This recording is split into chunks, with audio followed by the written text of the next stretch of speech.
USA के ambassador in India mister Sarjeev Gaur, his excellency, इनके साथ भी एक बैठक मेरी हुई है। जिन सारे क्षेत्रों में अमेरिका आगे है उन क्षेत्रों में भारत में वो कैसे निवेश करे, महाराष्ट्र में वो कैसे निवेश करे, इसके ऊपर काफ़ी चर्चा हुई है।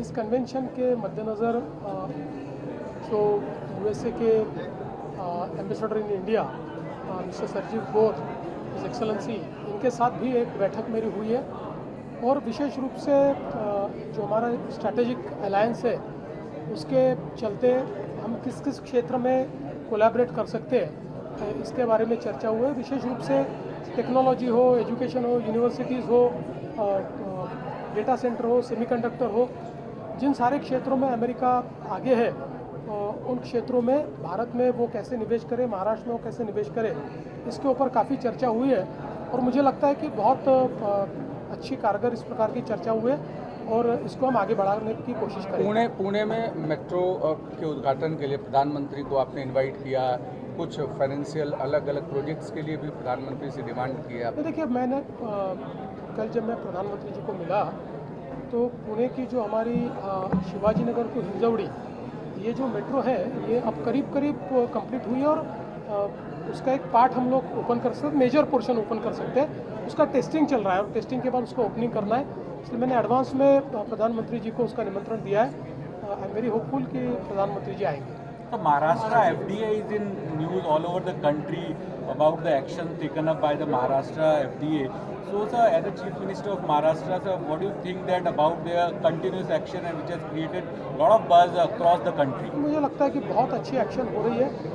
देखिए, पहली बात तो यह है कि फूड एडल्ट्रेशन या किसी भी प्रकार से जो हमारे फूड के मानक है इनको जब कोई ब्रीच करता है तो उसके कारण लोगों की जान को खतरा होता है, लोगों की हेल्थ को खतरा होता है, इसलिए इसमें स्ट्रिक्ट एक्शन की आवश्यकता थी और वो एक्शन हो रही है। मुझे बहुत खुशी है कि इस प्रकार की एक्शन हो रही है और ये एक्शन कंटिन्यू रहेगी। महाराष्ट्र 20वीं सबसे बड़ी इकोनॉमी के तौर पर पूरे वैश्विक स्तर पर जा रहा है, इसे कैसे देखते हैं, खासकर फॉरेन इन्वेस्टमेंट के? अगर हम आंकड़े देखें तो महाराष्ट्र की अर्थव्यवस्था ये देश में दुनिया में 20वें नंबर पर है। मतलब महाराष्ट्र अगर अलग देश होता तो 20वीं सबसे बड़ी दुनिया की अर्थव्यवस्था वो बनता। हालांकि हमको इस बात की खुशी है कि हमारा जो भारत देश है वो मोदी जी के नेतृत्व में चौथी बड़ी अर्थव्यवस्था बना है और उसमें महाराष्ट्र एक बहुत महत्वपूर्ण रोल प्ले कर रहा है।